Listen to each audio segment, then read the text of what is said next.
ассалому алайкум бинандагони гиромӣ. Нашри навбатии барномаи иттилоотии ахборро аз телевизиони Тоҷикистон манзури шумо менамоем. Дар студия бо шумо Марҷуна Шарипова.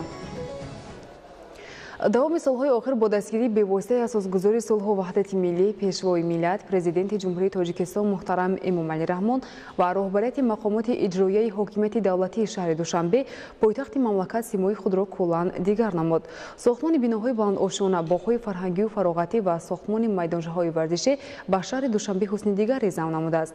гузориши бо Бокалона Мирзода.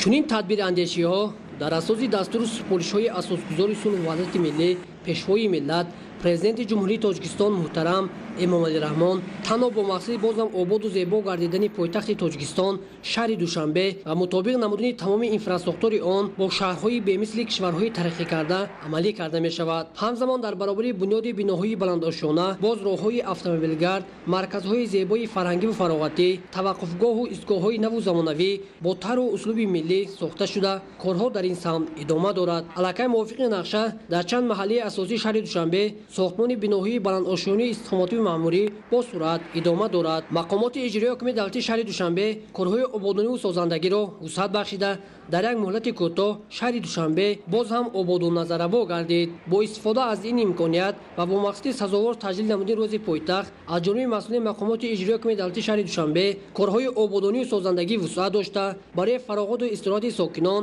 ва меҳмонони пойтахт шароити арзанда фароҳам гардонида мешавад.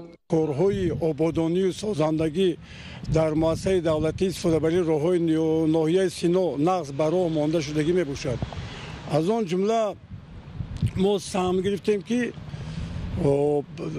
соли 2019 2 миллиону 400 ҳазор гулҳои мавсимӣ шинонем. то ба ҳамин давра 280 ҳазор дона гулҳои мавсимӣ шинонида шуд.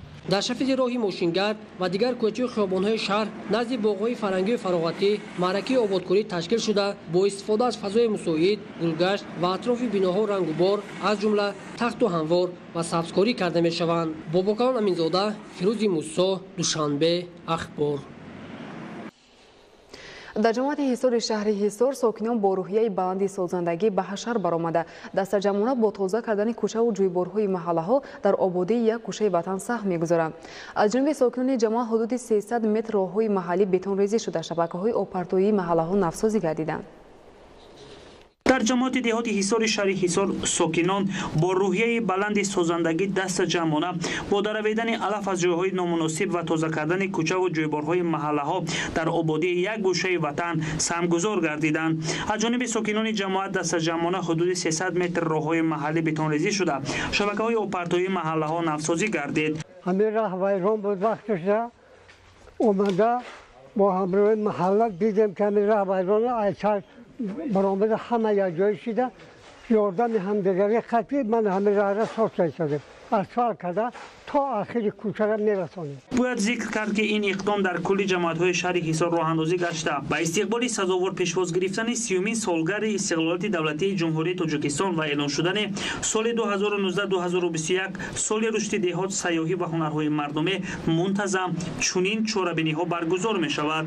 ҳамзамон дар ин рӯз сокинони саодатманди ҷамоати деҳоти Дурбат дастаҷамона ба корҳои созандагӣ ва бунёдкорӣ машғул шуда кӯчаву маҳалли худро тозаву озода намуданд. мардуми созандаву ободкори ҷамоат гирду атрофи хонаву иншоотҳои маъмуриро тозаву обод намуда шафати роҳҳоро аз партову алафҳои нолозим тоза намуданд. маврид ба зикри хос аст ки чунин амалҳои созанда ҳар ҳафта рӯзҳои истироҳатӣ дар ҳудуди шаҳраку ҷамоатҳои шаҳри Ҳисор роҳандозӣ гардида ба ин васила ҳам маҳалла ободу ҳам зиндагии мардум беҳтару хубтар мегардад. идомаи ахбор. дар натиҷаи ҳамла ва амалҳои даҳшатноки террористӣ дар Шри-Ланка беш аз 200 нафар ба ҳалокат расида, садҳо каси дигар ҷароҳат бардоштанд. бар асари тирпаронӣ дар яке аз марказҳои дилхушии Мексика 13 нафар ҳалок шуд. шарҳи ин ва дигар хабарҳо аз хориҷи мамлакат.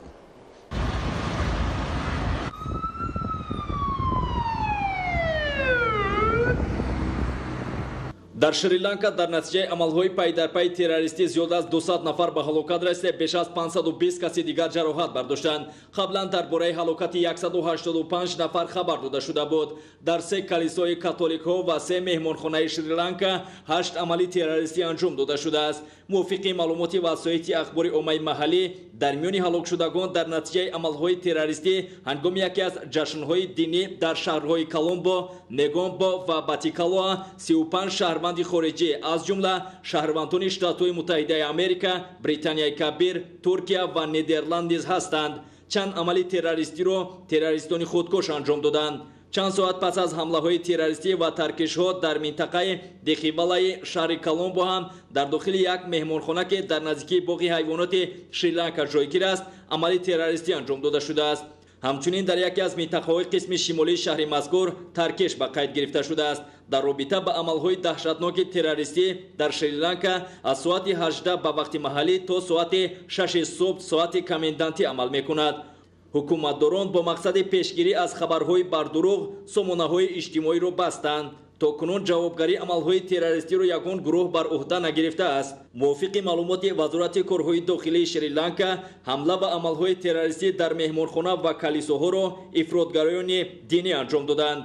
از روی معلومات رسانه‌های خبری، قبلا پلیس ملی شریلانکا وابسته به احتمال عملهای تروریستی در این کشور از جانب گروه‌های افراطگرا حکومتداران را هشدار داده بودند. سروزیر شریلانکا عملهای تروریستی را حمله بزدلانه به مردم کشورش ارزیابی کرده، اهالی را به متحدی در مبارزه با تروریسم دعوت کرده است. عملهای تروریستی در شریلانکا دوام 10 سال اخیر مدهشترین ارزیابی شده است. حکومتداران به ساکنان توصیه دادند که از منزل‌های استقامتیشان نبرایند. وابسته به عملهای تروریستی و مرگ زیاد ساکنان در این کشور تدبیرهای امنیتی پرزور کرده شده است. در شهر میناتیتلان مکزیک تیرپارانی به عمل آمد که بر اثر آن 13 نفر به هلاکت رسید. از روی معلومات رسانه‌های خبری، گروه جنایتکاران مسلح در مکان برگزاری یکی از جورابینی اویلوی جانب آدمان آتش شده به سمت نامعلوم فرار کردند. باید گفت که در مکزیک سطح جنایتکاری خیلی بلند بوده، پیوسته امنیت ساکنان خللدار می‌گردد.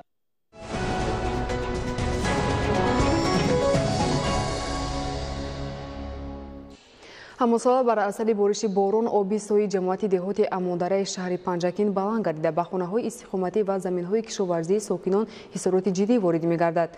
با مقصد پیشگیری آفت‌های طبیعی در ساحل سوی دهه امانداره کارهای مستحکم‌کنی برآمده مانده شدند. گزارش همکاران ما.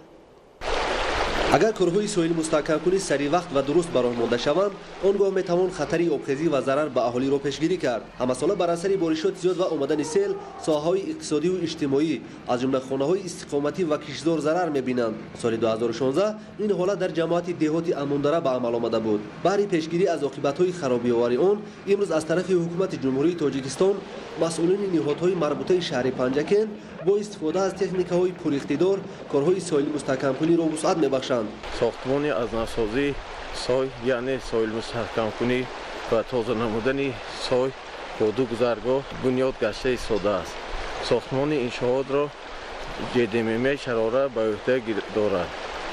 حاضر عین زمان از ساختمان 4 کیلومتر سای از پیکت 10 سر کرده تا پیکت 46 و 37 و پورگی تازه کرده تمام نمودیم. در این موضوع آسیب‌پذیر کارهای ساحل‌بندی با دستگیری حکومت جمهوری تاجیکستان و شریکان رشد انجام داده می‌شوند. برای پیشگیری کردن آفت‌های طبیعی و در سطح لازمه برای ماندن کارهای ساحل‌بندی از جانب دولت و حکومت جمهوری تاجیکستان چاره‌های سریع‌وقتی اندیشه شده تا امروز کارهای زیادی را به سامان رساندند. سای امانداره در ساحل راست دایره زرافشان جایگیر بوده. همساله در موسم بهار و تیر سیل آمده به انشاءات‌های مهم خواجگی خلق خسارات می‌رسانید. همزمان در دیگر منطقه‌های آسیب‌پذیر شهر و دهات پنجکین با استفاده از سیمکور خلقه به طریق حشر کارهای پیشگیری کننده اثبات رفته ایستاده است. با مقصد پیشگیری کردن حالت‌های فوق‌العاده سریع وقت برای ماندن کارهای ساحل‌بندی تکنیک‌های ضروری سفربر کرده شدند. گفتن به مورد است کارهای ساحل‌بندی و تازه کردن کانال و سیل پرتوها باید در سطح ضروری به راه مانده شوند. حال فصل بهار و بارشات در پیش است و باید مسئولان کارها را درست به راه مانده جهت از بین بردن خوف آبخیزی فعالیت را دوچند نمایند. از این لحاظ عملی سازی نقشه‌های نشانرس به منفعت کار بوده به این وسیله به خطری ساکنان و حفظ و نگهداشت محصول دسترنج دهقانان انشاءات گوناگون و راه و پل‌ها تأمین کرده خواهند شد. بخش بروز علم که همساله نیمه دومی ماه اپریل قید کرده می شود در دانشگاه دولتی بختر به نام ناصر خسرو کنفرانس علمی تحت عنوان صاحب استقلالی و دستاورد عالمان دانشگاه برگزار گردید. گزارش همکاران ما. استقلالیت دولتی جمهوری تاجیکستان در برابر دیگر سمت‌های خواجگی خلق همزمان با پیشرفت علمی معاصر زمینه مساعد گذاشت. تنها در دانشگاه دولتی بختر به نام ناصر خسرو دوام 28 سال صاحب استقلالی صف عالمان جوان و دکتران علم به مراتب بیشتر گردیده دستاورد استادان و شاگردان این بارگاه معرفت در عرصه بین المللی معرفگر دولت و ملت ما می‌گردند. طور ذکر گردید تشکیل شروع دیسرتاسیونی در نزد دانشگاه دولتی بختر به نام ناصر خسرو از روی 4 اختصاص نمونه بی بحث رشد و نموی علم تاجیک محسوب می‌یابد. سال 2019 برای هیئت پروفسوران و دانشجویان دانشگاه دولتی بختر به نام ناصر خسرو همچون سال نیک و باقرار و تاریخی باقی میماند. افتتاح بینای نو فاکولته سیاست و اداره دولتی با اشتراک به واسطه پیشوای ملت محترم امامعلی رحمان خود نشان توجه به بحث حکومت جمهوری تاجیکستان بر روند علم و تشکیل فضای مناسب به علم آموزی می باشد.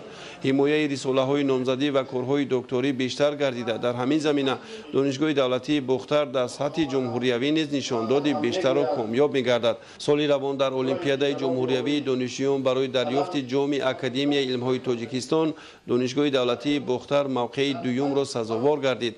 برای اشتراک فعال در آزمون جمهوریوی سیر گل لاله نیز دانشگاه دولتی بختر سزاوار جای بهترین گردید. در کنفرانس از رشد کارهای علمی اظهار قناعتمندی کرده شد. به عالمان جوان و دفاع کنندگان رساله‌های دکتری از جانب مقامات اجرایی حکومت دولتی ولایت ختلان افتخارنامه و جام اکادمی علم‌های جمهوری تاجیکستان تقدیم کرده شد. بخشیده به روز پایتخت در دانشکده تربیت جسمانی تاجیکستان مسابقه های گوناگون ورزشی برگزار گردیده. غالبان با تحفه های خاطرمان سرفراز گردانیده شدند. همکاران ما از رفت این مسابقه ها گزارش نمودند. در ادامه چهاربینی ها بخشیده به روز پایتخت در دانشکده تربیت جسمانی تاجیکستان به نام سید مومن رحیموف مسابقه های گوناگون ورزشی از جمله گشتن ملی، والیبال و فوتبال خرد برگزار گردید. مسابقه های مذکور بین فاکولته های دانشکده صورت گرفته هر یک دسته مهارت بلند نشان دادند. جهت برگزاری این گونه مسابقه های ورزشی از طرف رهبریت دانشکده تربیت جسمانی تاجیکستان شرایط مساعد فراهم آورده شده است. محض توجه و دستگیری های سرور دولت نسبت ساحه ورزش است که امروز جوانان در رشته‌های مختلف شوق و رغبت به اندازه پیدا نمودند. مسابقه گشتین ملی با اشتراک مخلصان سرشمار برگزار گردید. در رفت مسابقه را داوران صاحب تجربه نظارت نمودند. دور نهایی مسابقه گشتین ملی خیلی حساس برگزار گردیده هر یک اشتراکچی تلاش بران می نمودند که سزاوار جای یکم گردند و صاحب تحفه های تأسیس داده رهبریت دانشکده شوند. مسابقه والیبال نیز خیلی شوق‌آور برگزار گردید زیرا دانشجو دختران دانشکده از خود هنر و مهارت بلند نشان دادند. در برابر پسران دختران نیز به این نمود ورزش شوق و رغبت زیاد داشته سال تا سال شماره آنها بیشتر می‌گردد. لازم به تاکید است که دسته والیبال بازان دانشکده تربیت جسمانی تاجیکستان پیوسته در مسابقه های داخل و خارج سزاوار جایهای افتخاری می‌گردند. همزمان بخشیده به روز پایتخت مسابقه فوتبال خرد برگزار گردید. نتیجه مشق و تمرین‌های شبانه روزی بود که هر یک دسته فوتبال بازان از خود مهارت بلند نشان می‌دادند. برگزاری چنین مسابقه‌های مختلف امکان فراهم می‌آورد که ورزشکاران خاصه دانشجویان هنر خود را سنجند و در مسابقه‌های سطح جمهوریوی و بین المللی سزاوار جایهای افتخاری شوند. برگزاری چنین چهاربینی‌های ورزشی وسیله خوب است در متحد نمودن دانشجویان و صیقل هنر و مهارت آنها. به شک تشکیل چنین مسابقه‌ها امکان فراهم می‌آورد که بهترین ورزشکاران معین گردند. در فرجام همه غالبان با توفه‌های رهبریت دانشکده که بخشیده به روز پایتخت تأسیس داده شده بود سرفراز گردانیده شدند. بینندگان گرامی، نشر نوبتی برنامه اطلاعاتی اخبار خاتمه می‌یابد. خیر، سلامت باشید.